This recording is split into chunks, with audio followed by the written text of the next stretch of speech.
focused. It never ends.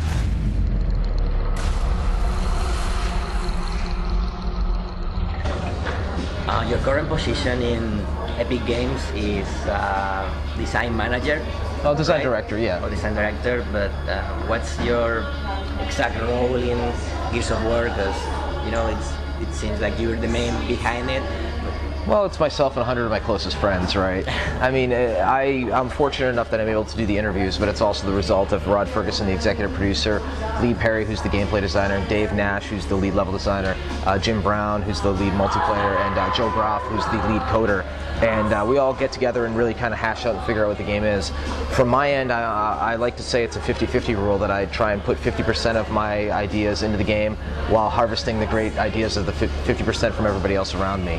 And we also have a rule at work. Usually it's best idea wins, and we put our heads together and figure out what the best thing is. So I balance my time contributing to the game creatively, working with the writer, working with the producer, working on the gameplay, while also trying to spend time on our other projects, such as the recently announced game Bulletstorm. Gears of War 2 left the player with a lot of questions. I mean, it gave us more questions than answers. Yeah, that's the lost formula. That's a good one. So will this third episode definitely close the series as a trilogy? Yeah, well, you can expect that we'll answer the majority of the questions that players have about the history of the world and what's going on. We're not going to answer everything, right? But I can tell you and be confident that this will be the conclusion to a trilogy. So when you look at the overall bucket, when all is said and done of Gears 1, 2, and 3, it will fit together as its nice start and end of a story. So you said that you don't want to answer, we're not going to answer all of them. That means that you will continue the story, or? Well, who knows what's going to happen in the future? I mean, sure. we're just talking about Gears 3 right now. Absolutely. Down the line, I'd love to do something slightly different. Who knows what that could be? But I can tell you that, if for instance, like what the Locust origins are, there are multiple theories online that people have guessed what they are, but there are some who have basically figured out where the Locusts are from, and we never outwardly came out and said. No. People have pieced it together, and that's kind of the metagame of narrative in this day and age. When you have the internet, you don't have to explain everything. Some things it's okay to leave a little confusing because it gives people something to discuss in the forums.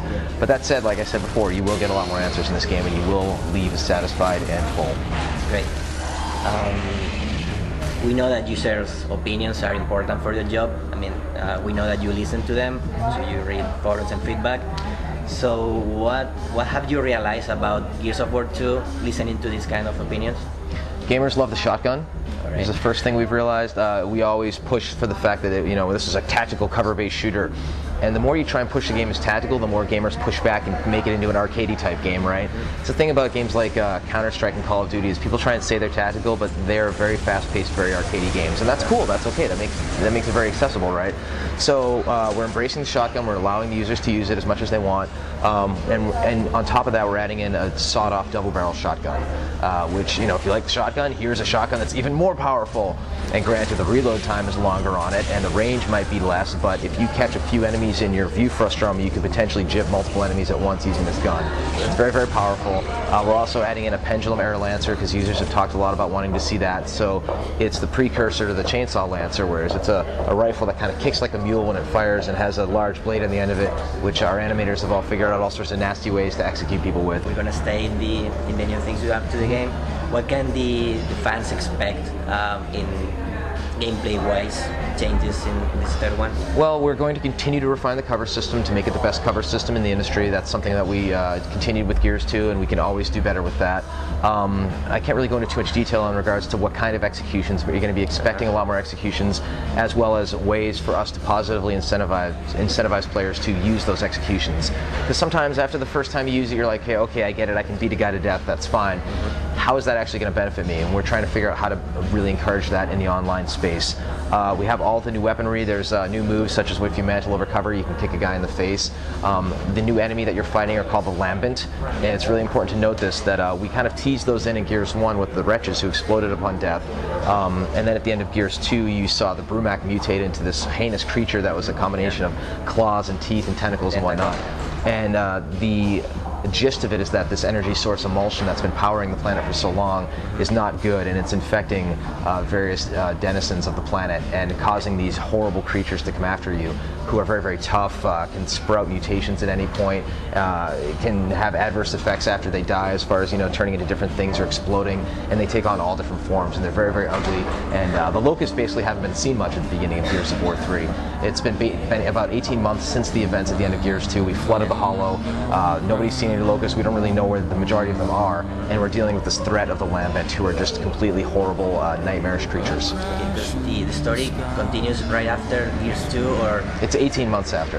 Okay, 18 months after. So will people need to read this novel that was released? I forgot the name. It's the novel that fills the gap.